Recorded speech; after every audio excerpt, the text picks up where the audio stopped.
Olá, bom dia, seja muito bem-vinda e muito bem-vindo. Eu sou o Diego Gimenez e o Veja Mercado desta sexta-feira, 27 de outubro, já está no ar.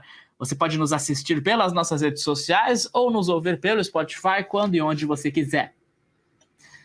A semana foi marcada pela Petrobras. A empresa, na última segunda-feira, divulgou mudanças em seu estatuto que precisam ser aprovadas em uma Assembleia Geral. A Petrobras quer criar um fundo de remuneração de capital e também retirar algumas vedações previstas na lei das estatais para indicações a cargos da alta cúpula da empresa. Além disso, a inflação medida pelo IPCA 15 de outubro foi ligeiramente abaixo do esperado pelo mercado financeiro. A reforma tributária teve o seu relatório publicado no Senado Federal e alguns pontos voltaram a causar polêmica e a alimentar as discussões em torno do IVA, o Imposto sobre Valor Agregado. Para fechar, ontem, na quinta-feira, a B3 enquadrou Americanas, pedindo que a empresa volte a colocar as ações da companhia acima de R$1, porque o mínimo para estar listado na Bolsa de Valores brasileira é que as ações custem pelo menos R$1. Para conversar comigo sobre esses assuntos, recebo no Veja Mercado de hoje o colunista do Radar Econômico, o editor da coluna, Vitor Irajá, que já compartilha a tela aqui comigo. Vitor, bom dia, seja muito bem-vindo ao nosso programa. Bom dia, Diego. Sempre um prazer estar aqui com você e compartilhar todas essas análises aqui com os nossos leitores, com os nossos espectadores. Vamos nessa, Vitor. Começo falando sobre o assunto da semana, a Petrobras. Tivemos a reação externa, as ações caíram 6% na segunda-feira, depois foram negociadas com bastante volatilidade nos dias seguintes, mas quero entender também a reação interna, como que os conselheiros da empresa receberam essas mudanças e como que estão as discussões, de acordo com as suas apurações, dentro da Petrobras. Pois é, Diego, a gente publicou ontem no Radar Econômico, né, que começaram a circular dentro da empresa mensagens nada carinhosas a respeito de conselheiros que votaram exatamente contrários a essas propostas pelo presidente da Petrobras, Jean Paul Prats. Os conselheiros Juca Abdala e Marcelo Mesquita, Juca Abdala, que é um banqueiro, enfim, representa ali, tem uma participação relevante na empresa, e Marcelo Mesquita, que é representante dos acionistas minoritários, foram completamente achacados ali dentro, no movimento que é interessante a gente observar, porque foram críticas de ordem, inclusive pessoal, e também, obviamente, em relação à atuação deles como conselheiros da empresa, né, alegadamente ali contrários aos próprios interesses da companhia. Eu conversei com o Marcelo Mesquita, ele considerou, inclusive, que esses ataques, né, que falavam que ele via a empresa como uma vaca leiteira, ele considerou esses elogios, essas críticas, inclusive, como elogios, né, disse que vê a empresa assim como uma vaca leiteira para a população brasileira e não para meia dúzia ali de políticos ou de indicados do governo à empresa. E, de fato, né, essas mudanças elas pegaram muito mal no mercado, até porque elas são uma afronta à lei das estatais. De fato, foi muito mal recebido. Você mesmo disse, as ações caíram 6% no pregão do dia em que essas mudanças foram anunciadas. Portanto, eu vejo como um movimento muito negativo por parte da empresa, ainda mais se a gente trouxer aquele retrospecto do que foi a gestão da Petrobras em alguns governos do PT, né? A gente viu todos os escândalos revelados pela Lava Jato, toda aquela movimentação envolvendo diretores indicados por alas políticas, né, tanto do PT, quanto do PP, quanto do MDB, enfim. A gente vê o quanto essa política ela já foi nociva para o país. Então, um movimento na linha que, né, torne mais branda essa possibilidade, né, a restrição, perdão, de indicações políticas, ela é obviamente mal recebida, ela traz sinais que são preocupantes tanto para o mercado quanto para a população brasileira como um todo, mas, enfim, eu acho que não são sinais positivos que o governo passa, que a Petrobras passa para os acionistas e para a população brasileira, essas mudanças que estão sendo aplicadas ali na Petrobras. Eu converso bastante com o diretor de compliance da Petrobras, eu vejo que ele tem um trabalho muito relevante ali dentro em relação a esse tipo de fiscalização em relação as indicações e também as práticas da Petrobras como um todo, porém, esses sinais eles não são nada positivos. Eu acho que vai ser, enfim, uma experiência ali, a gente acompanhar o que vai acontecer a partir dessas mudanças, que tipo de indicações vão ocorrer na empresa, porque de fato são uma afronta direta à lei das estatais, e a gente vai ter que observar de fato se a gente não está vendo um filme repetido e os mesmos erros e as mesmas atuações que foram tão nocivas para a empresa e para a sociedade brasileira.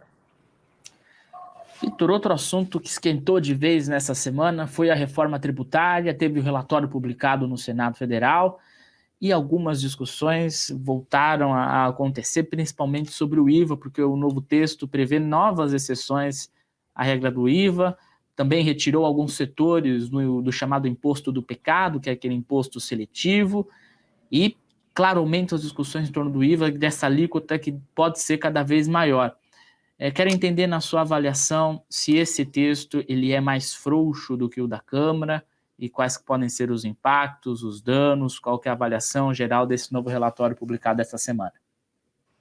Diego, com certeza o texto ele está muito aquém daquilo que propunha, né, o secretário especial de reforma tributária do Ministério da Fazenda, Bernardo Api. A gente viu, né, a inserção ali de novos setores, novas categorias que são beneficiadas por um imposto menor, só que isso é um contrassenso, porque teoricamente, idealmente, o IVA previa uma alíquota só, era a unificação de 5 impostos, e se previa um único imposto com uma alíquota geral.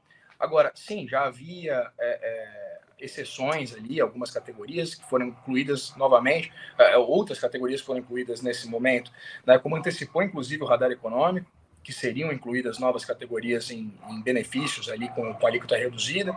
Só que esse é o problema sempre de se incluir essas exceções ao texto. A gente ainda não tem uma clareza total de quanto vai ser a alíquota ao final de todo esse trâmite.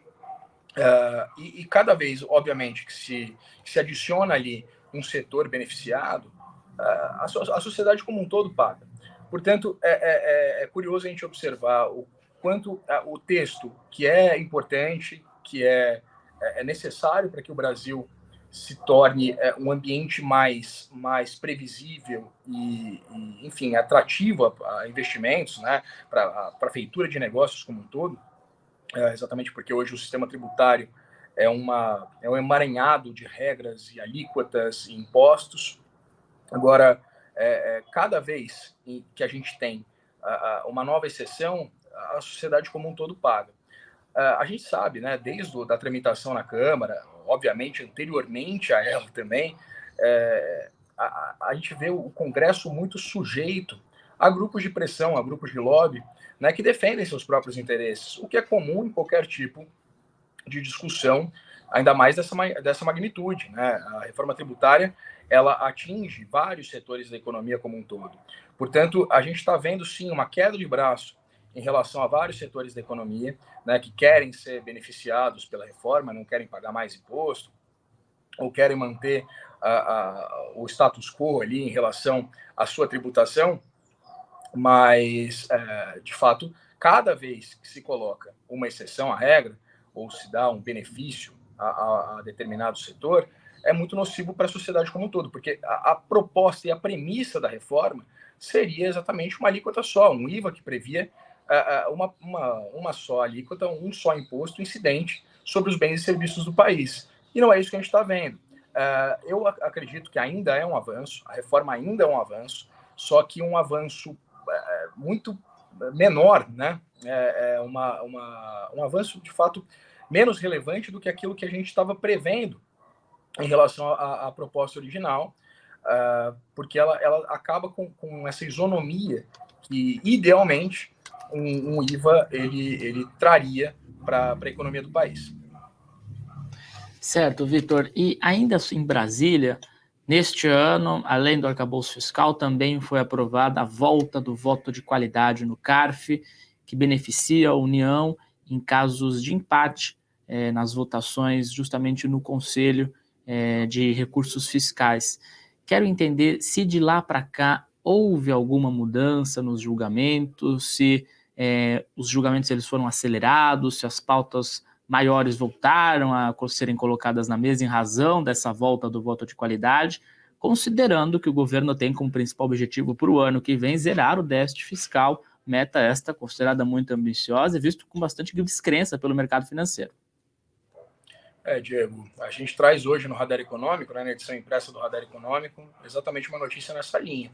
A gente vê que o Conselho ele voltou a discutir, voltou a pautar os assuntos ali, né, as batalhas jurídicas, os embrólios jurídicos, que têm um potencial muito grande de arrecadação a partir dessa mudança de interpretação em relação ao voto de qualidade. Né?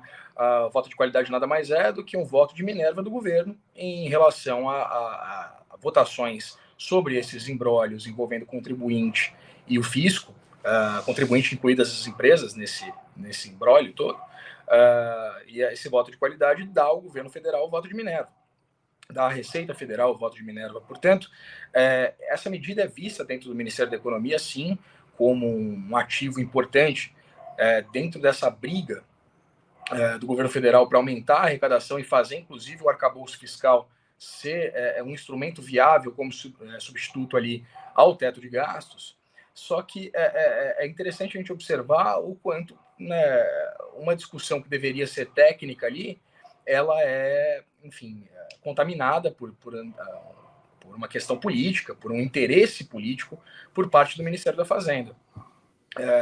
Eu acredito que não seja uma curiosidade, uma coincidência, né, que esses assuntos tenham voltado à pauta num momento em que a gente vê a arrecadação federal cair mês após mês. Né? A gente teve os dados de arrecadação agora do mês de setembro e mostra que, de fato, apesar dessa busca incessante do governo de taxação de importações, de taxação agora, por exemplo, aprovada, né, a taxação de offshores, o governo não tem conseguido aumentar a arrecadação, o que é um fator, enfim, importantíssimo para que o novo arcabouço dê certo. E a gente sabe, né, que essa mudança das regras do CARF, uma vitória do Haddad no Congresso Nacional, inclusive, ela tem como premissa exatamente isso. O que me surpreende, Diego, um ponto, enfim, central das minhas críticas sempre, é que o governo federal fala sempre aumentar a arrecadação, tem várias medidas nesse sentido, né, propõe várias medidas nesse sentido, agora não se discute nada a respeito de uma redução do gasto público. Né? Não se discute uma reforma tributária, uma reforma administrativa, perdão. Esse assunto foi completamente censurado no governo, vetado no governo. Não se discute absolutamente nada que vise diminuir a arrecadação, diminuir os gastos públicos em detrimento ao aumento da arrecadação. E a gente fica preso numa tentativa por parte do governo federal somente de arrecadar impostos. Né? A gente não, porque a equação ela poderia ser resolvida de outra forma. Ela pode ser resolvida sim com o aumento de arrecadação, mas também com a redução dos gastos públicos. E a gente só vê nessa balança um dos lados ser trabalhado, né? ser ensejado pelo governo federal.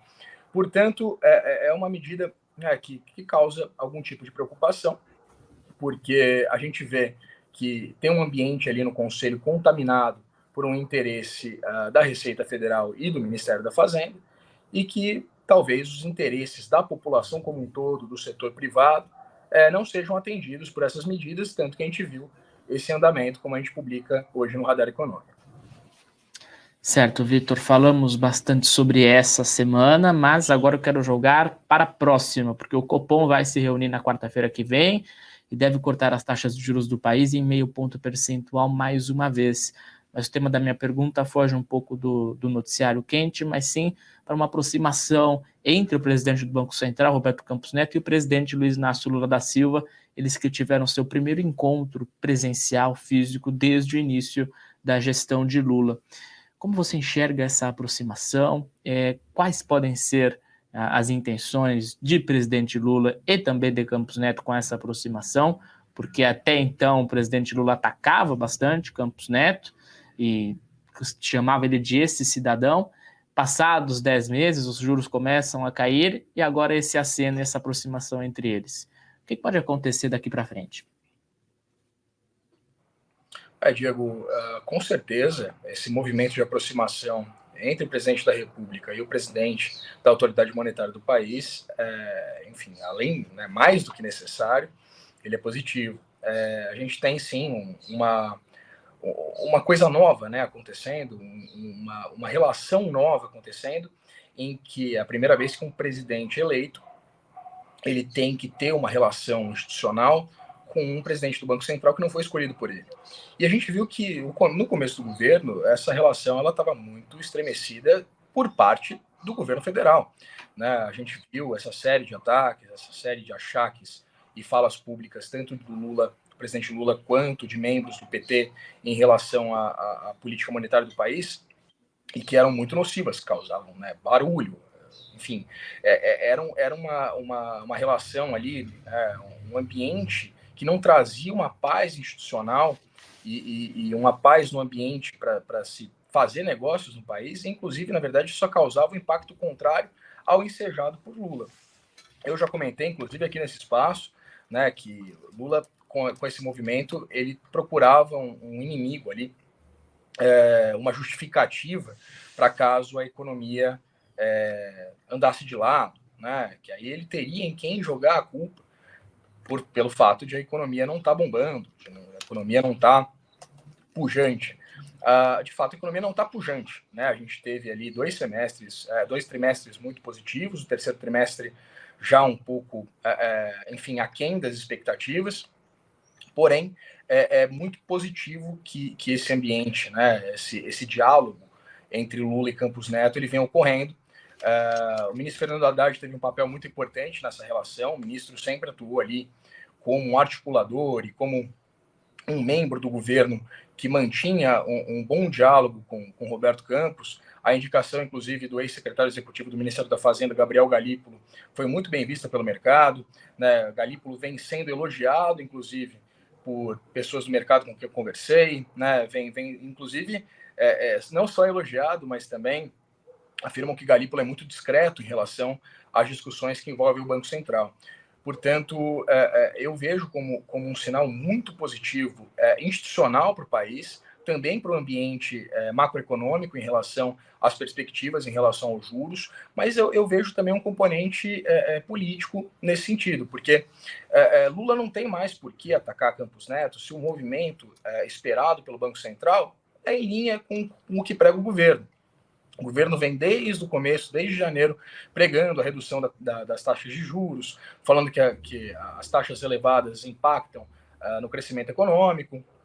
Só que, obviamente, a autarquia respondeu que era enfim, uma medida necessária ali, exatamente para o controle da inflação. Só que se a autarquia agora está caminhando no que enseja o governo, que é esse movimento, né, a continuidade desse ciclo de redução da taxa de juros, não tem mais muito discurso, não tem mais muita narrativa para que o governo se aproprie em relação a Roberto Campos Neto. Né? Roberto Campos Neto vem fazendo um trabalho louvável no Banco Central, um trabalho muito coerente, manteve sim as taxas de juros elevadas enquanto o ambiente inflacionário não permitia a redução das taxas, apesar de todo o barulho, apesar de tanta crítica. Portanto, eu vejo como o arrefecimento ali do tom de Lula e de membros do PT como algo natural, mas não deixa de ser positivo tanto para o mercado quanto para o país. Vitor, para fechar a nossa edição de hoje, eu quero falar um pouco sobre Americanas. A B3 enviou um ofício em que pede explicações a Americanas pelo fato das ações da companhia custarem menos de R$1 na Bolsa de Valores. É requisito básico, é obrigatório que as ações custem mais de R$1.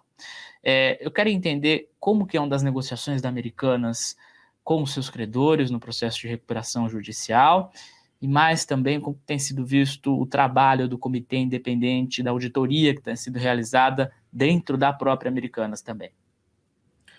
Diego, o comitê interno, ele realmente ainda não apontou nenhum culpado, nenhuma tendência clara ali que explique esse rombo contábil de mais de 40 bilhões de reais. A gente apurou lá no Radar Econômico que esse comitê já custou 60 milhões de reais americanas. E os executivos da empresa estão trabalhando arduamente para que esses trabalhos sejam encerrados, mas esses trabalhos não podem ser encerrados também sem um resultado. Portanto, os trabalhos lá dentro têm sido exatamente de apertar ali os funcionários para arrancar qualquer informação que seja e que, enfim, na verdade, dê uma justificativa para esse comitê independente que trabalha para exatamente apurar as razões dessa fraude, né? Os culpados, as razões, enfim. Agora, o que a gente observa é que eles não obtiveram esse resultado ainda e que, enfim, né, a Americanas, inclusive, em nota para a gente, disse que o comitê trabalha de forma independente e que eles não têm gerência sobre esses trabalhos, né?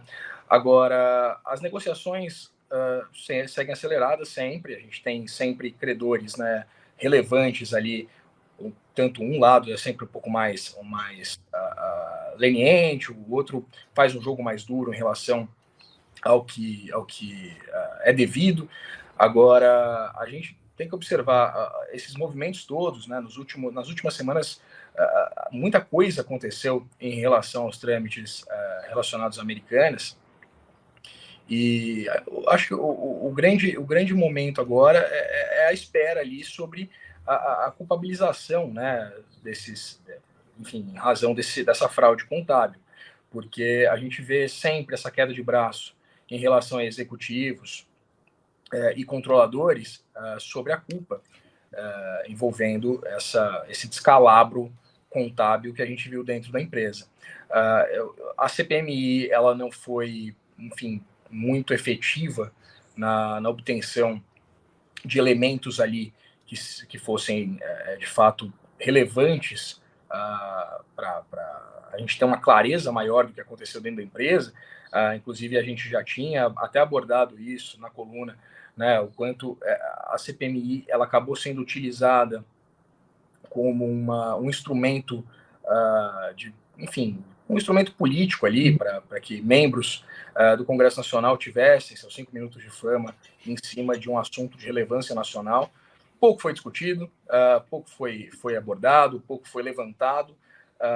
Então a gente vai ter que, de fato, esperar os trâmites, tanto jurídicos quanto empresariais ali, de negociação por parte da empresa, seus credores, para a gente, enfim, ter um entendimento maior do que está acontecendo e o que resultou, né, nesse descalabro que a gente viu nas contas da Americanas. Vamos acompanhar o caso de perto aqui no Veja Mercado e, claro, no Radar Econômico. Vitor, obrigado pela sua participação aqui no Veja Mercado. As portas estão sempre abertas, você é sempre muito bem-vindo aqui com a gente. Obrigado a você, Diego. Sempre um prazer estar aqui com você, conversar um pouquinho com os nossos leitores, com os nossos telespectadores. E, enfim, espero aparecer mais também. Até a próxima. Tchau, tchau. Antes de encerrar o Veja Mercado, vamos às últimas atualizações e ao que será assunto ao longo da sexta-feira, mas principalmente da próxima semana, porque semana que vem será intensa, tem feriado, mas antes, na quarta-feira, tem reunião do Copom aqui no Brasil, que deve decidir por um corte de 0,5 ponto percentual nas taxas de juros, e tem reunião também do Banco Central Americano, do Fed, por lá. O Fed deve manter os juros inalterados. A discussão é por possíveis aumentos nas próximas reuniões. E, além disso, também temporada de balanços vai seguir a todo vapor aqui no Brasil. Ponto final nesta edição do Veja Mercado. Quero agradecer sua companhia, sua audiência e lembrá-lo que o nosso programa é transmitido de segunda a sexta nas nossas redes sociais e que você também pode nos ouvir pelo Spotify quando e onde você quiser. O Veja Mercado é oferecido pela JHSF. Desejo um excelente final de semana, um bom descanso e até semana que vem.